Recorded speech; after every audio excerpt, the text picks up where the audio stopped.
જુઓ તો ખરા, અત્યારે છાપામાં સમાચાર વાંચીએ કે પતિએ પિયર જવાની ના પાડી અને ગળે ફાંસો ખાઈ લીધો. સાસુએ કંઈક બે શબ્દો કીધા ને અગ્નિ સ્નાન કરી લીધું.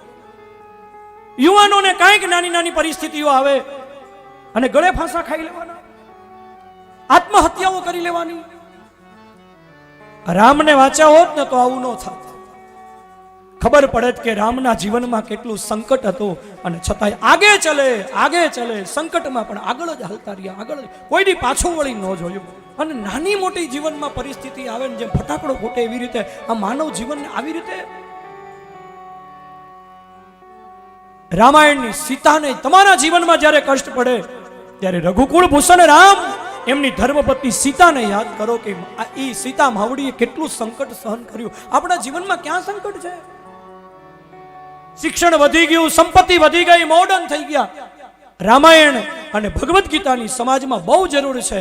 આ સીતાને યાદ રાખજો, રામાયણની ભગવદ્ ગીતાને યાદ રાખજો, તમારું જીવન બહુ સુગંધિત બનશે.